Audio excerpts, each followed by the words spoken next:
Sexo e Destino, segunda parte, Médium Francisco Cândido Xavier, capítulo 7. 2 semanas, precisamente sobre o desastre em Copacabana, e Marita amanheceu preparada à desencarnação. Moreira inspirava piedade. Aqueles dias abençoados de ensinamento e dor lhe haviam alterado a vida íntima. Percebendo que a menina entrara nos derradeiros lances da decadência orgânica, chorava consternado. Marita desligava-se pouco a pouco de toda a relação com o mundo corpóreo. Nem mesmo o calor daquele amigo generoso que a sustentava, qual se lhe ofertasse um pulmão suplementar, a interessava mais. Conquanto imóvel, sentia-se agora lúcida, profundamente lúcida. Os olhos quedavam quase apagados. No entanto, o apoio magnético incessante lhe descerrava a luz da visão espiritual. Nos últimos 2 dias, atingira a avançada renovação. Assinalava com absoluta clareza as palestras frequentes que Cláudio mantinha com os médicos e enfermeiros. Gravava as preces e os comentários de Agostinho e Salomão na hora do passe. No começo, ao experimentar que as mãos paternas lhe asseavam o corpo, desesperava, clamando de si para consigo que não se conformava com tanta humilhação. Lançava pensamentos de revolta contra o destino que a jungia daquele modo a um homem que odiava. Entretanto, à força de perceber-lhe a ternura reverente, expungindo-lhe as excreções que se lhe agarravam à epiderme ferida, acabou plantando no coração um sentimento novo. Enterneceu-se, transfigurou-se. Ouvia-o falar de Deus e às vezes identificava-lhe os dedos a lhe roçarem a fronte, ao mesmo tempo que entremeava afagos e orações. Num dos minutos comovedores em que ela cismava sem atinar com os motivos daquela transformação, Félix aproximou-se, acariciou-lhe paternalmente os cabelos em desalinho e disse, na convicção de quem centralizava toda a energia a fim de sugerir-lhe com êxito a atitude aconselhável. Filha, perdoa, perdoa. Ela registrou emocionada a voz desconhecida e recordou a mãezinha que a deixara no berço. Sim, concluía, somente o amor materno voltaria do túmulo para inclinar-lhe o coração, incendiado à fonte da indulgência. Perdoar, monologou. Que outra coisa lhe competia fazer diante da morte? Sim, devia partir olvidando mágoas e afrontas. Reconhecia-se na armadura dos ossos a feição de pinto no ovo. Tênue pancada ou breve movimento conseguiria despejá-la e deveria sair, conquanto não soubesse para onde. Por que não seguir apagando as labaredas que lhe requeimavam os sentimentos? Meditou naquelas mãos que a despiam, enxugando-lhe a pele molhada para vesti-la outra vez, com o carinho apenas visto nas mães, quando tocam de manso os filhinhos doentes, e concluiu que lhe cabia desculpar, esquecer. Compadeceu-se então diante do pai refletido. Perdoar-lhe sim, pensou nisso com júbilo de quem achara uma bênção. Ele agora a respeitava, limpava e orava. Viveria na terra talvez carregando amargas penas, enquanto ela viajaria para regiões que ignorava. Apegando-se, porém, à confiança naquela voz que lhe impelia o espírito atribulado à calmaria do perdão, rememorou-lhe o pranto da noite em que lhe declarara a paixão despropositada e tocou-se de entendimento. Pobre pai aquele que nunca desfrutava refúgio no próprio lar. Teria um cérebro normal um homem assim varado em casa diariamente, qual se fosse um cão infeliz? Quem poderia saber se ele se aproximara dela na condição de um enfermo, buscando o lenitivo que não sabia qualificar na turvação dos próprios sentidos? Provavelmente havia recebido na pensão de Crescina o assalto de um louco e não a injúria de um homem. por que não justificar o pai que se dementara? Reconstituiu-lhe na memória os gestos de brandura e de amor nas brincadeiras da infância. Cláudio lhe fora o único amigo. Se chorava em pequenina, recolhia-se-lhe ao colo, buscando o regaço de mãe que não tivera. Demorou-se a revê-lo nas telas da imaginação, transportando-a nos braços para que se distraísse, admirando os bichos do jardim zoológico. Degustava de novo mentalmente os sorvetes que ele lhe adquiria, prazeroso nas tardes de verão. Recordava. Não, bradava-lhe a consciência. O pai não era perverso, era bom. Como recusar-lhe compaixão se Dona Márcia o abandonava, se Marina lhe evitava a presença? De certo, sofrera muito antes de conturbar-se. Como não exculpar a loucura de uma noite num benfeitor de 20 anos? Por que não morrer abençoando semelhante dedicação? De que modo condená-lo se ele, Cláudio, prosseguia ali paciente e abnegado, tolerando-a? Recordou a mãe adotiva, imaginou-se diante da irmã e aspirou um espírito à reconciliação com elas.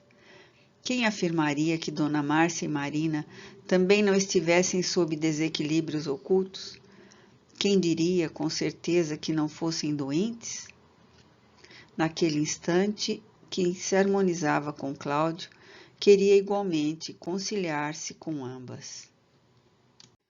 Estavam perdoadas por todas as incompreensões, e no íntimo pedia-lhes perdão por todos os dissabores que involuntariamente lhe tivesse causado.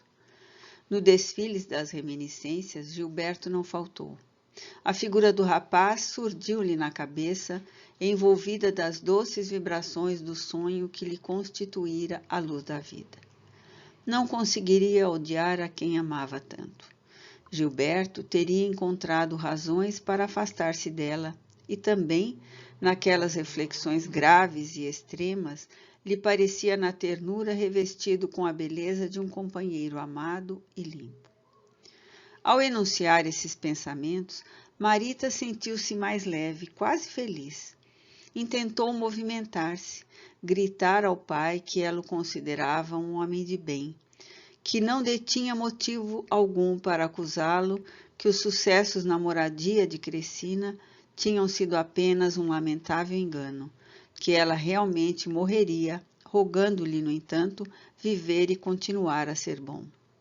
Contudo, só ao pensar no próprio soerguimento, teve a impressão de que se algemava a uma estátua. Nenhuma reação favorável nos membros hirtos, nenhuma voz na garganta que lhe parecia de pedra. Todavia, tão grande e tão heróico se externou o esforço da alma renovada, que bagas de pranto lhe rolaram dos olhos semimortos. Desde esse minuto solene de pacificação, começou a distinguir vagamente vozes e formas do plano espiritual, entre alegre e amedrontada, qual se estivesse acordando num clarão traspassado de bruma. Fitando-lhe o semblante orvalhado de lágrimas, Nogueira, reanimado, chamou o médico. Aquilo não seria indício de reação de melhora? O facultativo, porém, meneou a cabeça, circunspecto, e pediu mais tempo de observação, a fim de pronunciar-se, concluindo, no entanto, de si para consigo, que a menina se achava em condições pré-agônica, transtornada, delirante. Clareando o dia que antecedeu a noite da desencarnação, o clínico prestimoso convidou Cláudio a entendimento e comunicou-lhe, por fim, que a moça não mais viveria muitas horas. Para a ciência, tudo terminava. Que ele, pai afetuoso e crente, orasse segundo a fé que alimentava no coração, buscando forças. Nogueira baixou os olhos e agradeceu humilde. Telefonou para Agostinho e Salomão, participando-lhes o aviso. Os amigos vieram à noitinha. Rogou orassem por ele, queria ser digno da fé que aceitara. Pela primeira vez, pediu um passe em favor de si mesmo. Baixou os olhos e espalmou as mãos para recebê-lo, imitando o gesto de uma criança infeliz suplicando uma esmola. O velho farmacêutico e o negociante consolaram-no. Não seria justo reter a menina padecente num corpo qual aquele, deprimido e irrecuperável. No entanto, ao se despedirem, achavam-se ambos engasgados de emoção.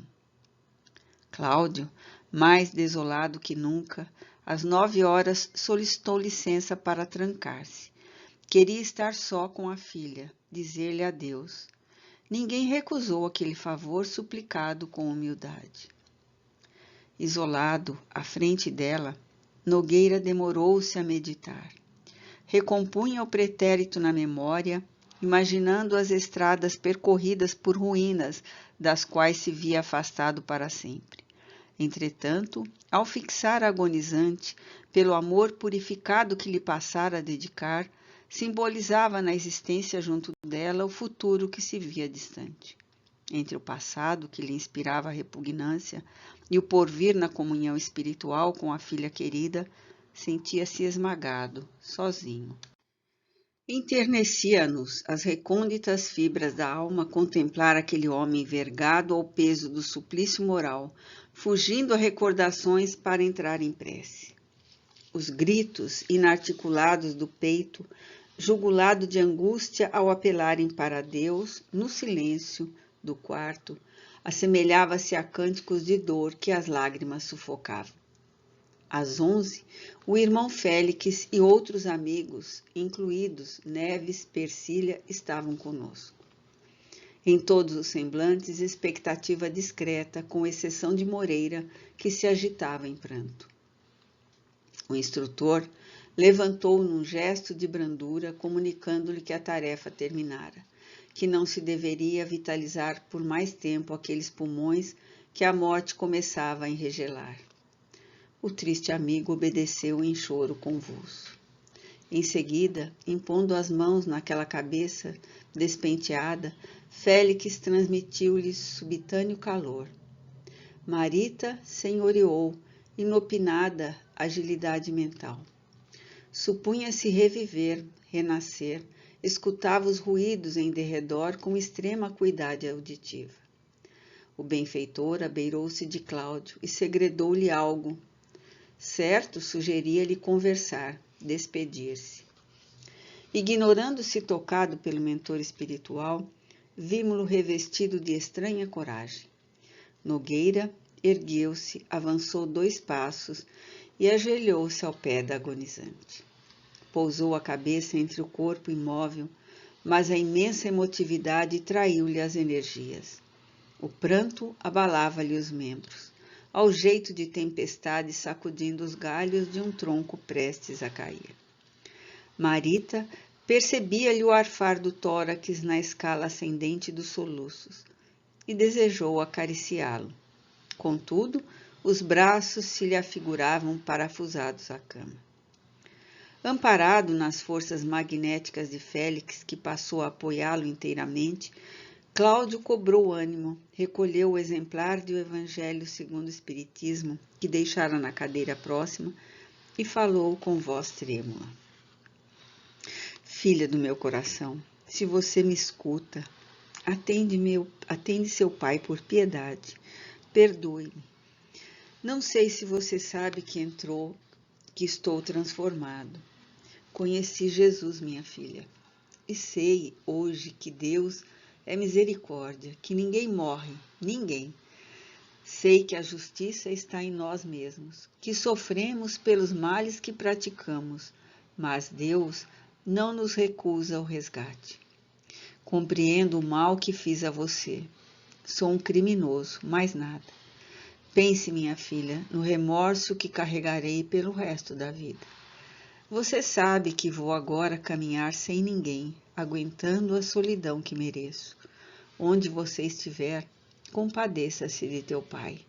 Confie em Jesus e nos bons espíritos. Eles sabem que você não se suicidou. Sabem que sou um assassino. Ah, minha filha, pense nesta palavra assim tão triste, assassino. Auxilie-me a lavar esta mancha da consciência. Rogue por mim aos enviados do Cristo, para que eu tenha força de fazer o que devo fazer. Cláudio fez ligeira pausa ao ver que o rosto da filha se cobria de lágrimas, e ansiando reconhecê-la devolvida à própria consciência, para que lhe assinalasse a renovação, guardou a íntima certeza de que ela o escutava, em plena lucidez, bendizendo-lhe os votos de melhoria. Aflito e expectante na convicção de que estava sendo ouvido e entendido, continuou. Apesar de tudo, filha querida, não fique triste com minha súplica. Sou um réu, mas tenho esperança. Veja a revelação de Jesus que eu achei. E em seguida, com as mãos trementes, num gesto de piedosa confiança, colocou-lhe o livro na destra inerme. A filha desperta registrou a presença do volume sobre os dedos inteiriçados e respondeu com o pranto mais vivo, mais copioso. Nogueira, encorajado por aquela manifestação de inteligência, levantou a voz e rogou-lhe escutasse o que tinha a dizer. Declarando saber-se diante de amigos espirituais que lhe testemunhariam a sinceridade, e certo de que empenhava a própria alma nas afirmações que se dispunha a formular, abriu-se à filha. Confessou ali, diante dela, todas as faltas de que se acusava. Relatou-lhe o drama de Aracélia, asseverou que sinceramente ignorava fosse ela filha dele, o que apenas viera a saber por informação de Márcia, porquanto leviano e inconsequente qual fora na mocidade, admitia erroneamente que Aracélia desempenhava o papel de companheira para vários homens. Participou-lhe que a esposa o chamara à realidade na noite horrível em casa de Crescina. Descreveu como se abatera, atormentado pelo arrependimento, desde que a vira prostrada, implorava-lhe perdão por havê-la induzido ao suicídio. Comunicou-lhe haver lido e aprendido muito sobre reencarnação desde o primeiro dia de hospital, e asseverou-se persuadido de que ambos se achavam ligados através de múltiplas existências. Disse que a paixão alimentada por ele teria sido fruto da invigilância e da crueldade que ainda trazia no coração. Acrescentava, porém, ali, ante os padecimentos dela, que lhe constituíam sentença de dor inapelável, que prometia regenerar-se, por mais áspero o reajuste. Fim da longa exposição, que Marita assinalou compungidamente, frase por frase, Nogueira retirou o livro da mão pequenina e descarnada, rematando em choro convulsivo. Tenho orado e tenho recebido a misericórdia de Deus para mim, malfeitor. Mas se a bondade infinita me pode favorecer ainda com uma nova esmola, abençoe-me, filha querida, dê-me um sinal de benevolência antes de partir. Se você está ouvindo, réu que sou, acompanhe-me neste desejo. Ore também, rogue a Deus forças, mova um dedo só para que eu saiba que você perdoa a seu pai. Não me deixe na incerteza agora que vou recomeçar o destino. Entregue as consequências de minhas próprias faltas. Registrando os soluços paternos que lhe revolviam a alma, a jovem associou-lhe os votos. Desejou ansiosamente, veemente satisfazer-lhe o pedido. Perdão, perdão, a palavra ressoava-lhe no espírito, à maneira de cântico que descesse do céu, ecoando nas paredes em torno. Perdão. Aquelas 6 letras, enfileiradas em forma de sons, pareciam-lhe música da eternidade, que estivesse sendo executada no firmamento em trompas de estrelas, cujos brandos acentos lhe aliviavam o coração. A pobre menina concentrou todas as energias num pensamento de confiança e de gratidão a Deus e rogou mentalmente: Perdão, Senhor, perdão para meu pai, perdão para mim. perdão para todos os que erraram, perdão para todos os que caíram. Aguçaram-lhe as percepções e sentiu-se como que banhada de alegria inefável. Contemplou Cláudio distintamente, agora fitou Moreira em lágrimas e, alongando a atenção mais serenamente em derredor do leito, viu-nos a todos. Félix, em silêncio, endereçou-lhe eflúvios magnéticos a determinada área cerebral. E Cláudio, atônito, viu a destra inerme levantar-se. Agoniado e reconhecido, tomou avidamente aqueles pequenos dedos frios e quis dizer: obrigado, meu Deus, tentando debalde movimentar a garganta que os soluços embargavam. Contudo, em lugar da palavra dele, foi a voz de Félix que se ergueu de nosso lado, arrebatando-nos em prece. Senhor Jesus, nós te agradecemos a felicidade que nos concedeste na lição de sofrimento nestes dias de trabalho e de expectação. Obrigado, Senhor, pelas horas de aflição que nos clarearam a alma, pelos minutos de dor que nos despertaram as consciências. Obrigado por estas 2 semanas de lágrimas que realizaram por nós o que não nos foi possível fazer em meio século de esperança. Alçando-te nosso agradecimento, em louvor pedimos ainda: lança por misericórdia a tua bênção na irmã que se despede e no companheiro que ficará. Transfunde-lhes o pesar em renovação, a mágoa em regozijo. Recebe-lhes o pranto como a oração que te elevam, aguardando-te a paz no caminho. Entretanto, Mestre, não te exoramos a piedade somente para eles, irmãos bem-amados que consideramos filhos da própria alma. Suplicamos-te arrimo para todos os que resvalaram nos enganos do sexo desorientado, quando nos ofereceste o sexo por estrela de amor a brilhar, assegurando-nos a alegria de viver e garantindo-nos o recurso da existência. Consente, Senhor, possamos relacionar diante de Ti aqueles irmãos que as convenções terrestres tantas vezes se esquecem de nomear quando Te dirigem ao coração. Abençoa-os que tresmalharam na insânia ou no infortúnio em nome do amor que não chegaram a conhecer. Socorre nossas irmãs entregues à prostituição, já que todos nasceram para a felicidade do lar, e corrige com tua munificência os que a impeliram para a viciação das forças genésicas. Acolhe as vítimas do aborto, arrancadas violentamente ao claustro materno, dentro dos prostíbulos ou em recintos que a impunidade acoberta.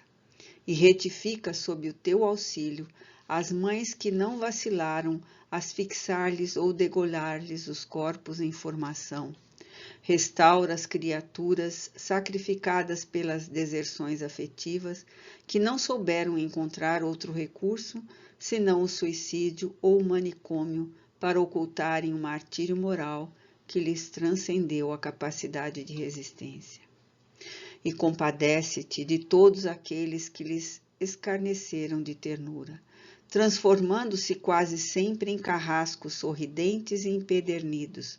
Protege os que renasceram desajustados no clima da inversão, suportando constrangedoras tarefas ou padecendo inibições regenerativas, e recupera os que se reencarnaram nessa prova, sem forças para sustentar as obrigações assumidas, afogando a existência em devassidão. Recolhe as crianças que foram seviciadas e renova com a sua generosidade os estrupadores que se animalizaram inconscientes. Agasalha os que rolam na desencarnação prematura por efeito de golpes homicidas nas tragédias da insatisfação e do desespero. E ampara os que lhe tornaram os verdugos padecentes, vergastados pelo remorso, seja na liberdade atenazada da angústia ou no espaço estreito dos calabouços. Mestre, digna-te reconduzir ao caminho justo os homens e as mulheres, nossos irmãos, que dominados pela obsessão ou traídos pela própria fraqueza, não conseguiram manter os compromissos de fidelidade ao tálamo doméstico. Reequilibra os que fazem da noite pasto à demência. Conforta os que exibem mutilações e moléstias resultantes dos excessos ou dos erros passionais que praticaram nesta ou em outras existências.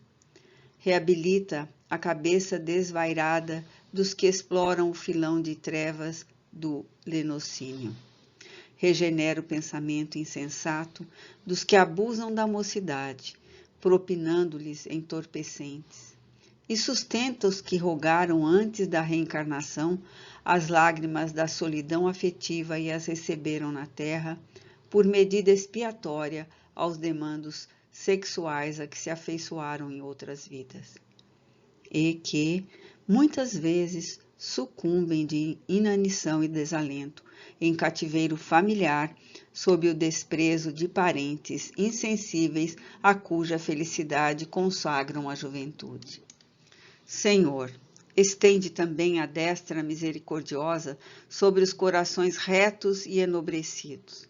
Desperta os que repousam nos ajustes legais, acatados nas organizações terrestres, e esclarece os que respiram em lares revestido pela dignidade que mereceram, a fim de que tratem com humanidade e compaixão os que ainda não podem guardar-lhe os princípios e imitar-lhe os bons exemplos. Ilumina o sentimento das mulheres engrandecidas pelo sacrifício e pelo trabalho, para que não desamparem aquelas outras que até agora ainda não conquistaram a maternidade premiada pelo respeito do mundo e que tantas vezes lhe suportam a brutalidade dos filhos nos lupanares. Sensibiliza o raciocínio dos homens que encaneceram honrados e puros, de modo a que não abandonarem os jovens desditosos e transviados. Senhor, não consintas que a virtude se converta em fogo no tormento dos caídos, nem permitas que a honestidade se faça gelo nos corações. Tu que descestes às vielas do mundo para curar os enfermos, sabes que todos aqueles que jornadeiam na terra, atormentados pela carência de alimentação afetiva ou alucinados pelos distúrbios dos sexos, são doentes e infelizes. Filho de Deus, necessitado de tuas mãos. Inspira-nos em nossas relações uns com os outros e clareia-nos o entendimento para que saibamos ser agradecidos à tua bondade para sempre. Quando Félix emudeceu, o compartimento demorava-se invadido pelo clarão que se exteriorizava do peito. Contudo, não éramos somente nós, os comandados dele, que trazíamos ali o espírito subjugado por intensa emoção. Todas as entidades desencarnadas em serviço no estabelecimento, mesmo as que se vinculavam a outros cultos religiosos, se perfilavam à frente do acanhado recinto, discretas e atenciosas. Espíritos ignorantes e vampirizadores, em trânsito nos sítios adjacentes, acorreram para junto de nós, atraídos pelos jorros de luz solar que o aposento irradiava em todas as direções. E muitos deles, a curta distância, baixavam a fronte, emocionados e reverentes. Aquele quarto da venerável instituição socorrista, em plena noite na rua do Resende, assemelhava-se fulgurante coração de alvenaria constelado de amor.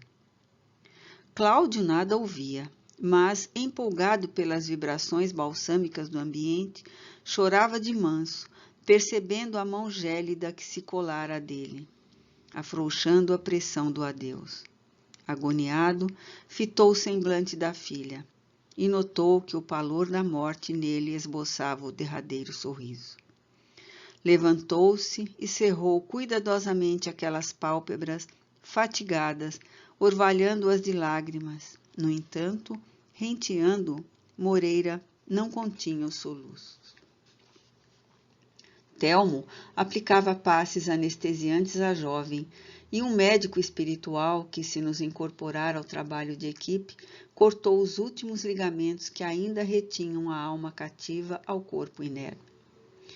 Quando viu Marita liberta e agasalhada nos braços de Félix, afigurando-se uma criança cansada e adormecida, Moreira, na aflição e na humildade dos que se olvidam integralmente para destacarem os que mais amam, indagou desolado.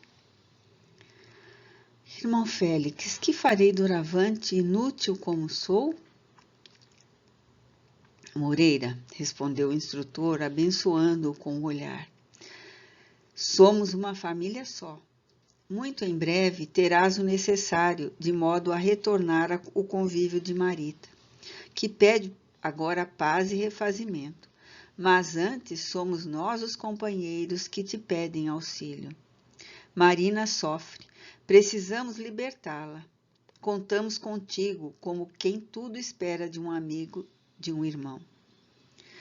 O ex-assessor de Cláudio, ansiando patentear correta submissão, pôs-se genuflexo e deixou pender a fronte, confundindo o reconhecer que o orientador lhe rogava sanar uma brecha que ele, Moreira, havia agravado, e prometeu em pranto atender a obrigação que se lhe indicava.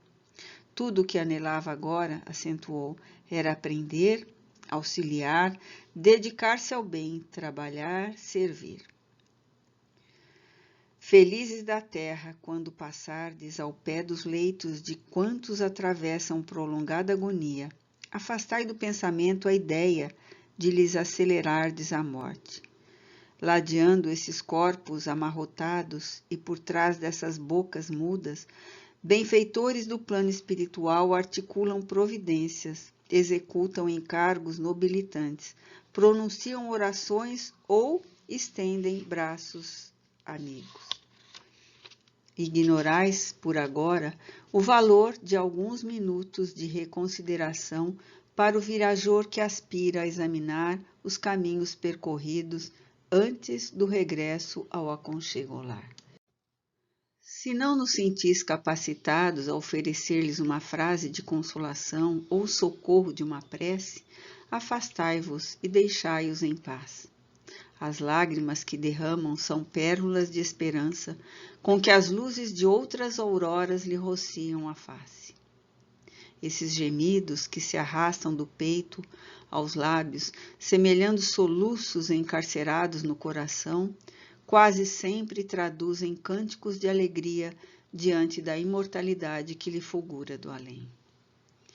Companheiros do mundo, que ainda trazeis a visão limitada aos arcabouços da carne, por amor aos vossos sentimentos mais caros, dai consolo e silêncio, simpatia e veneração aos que se abeiram do túmulo.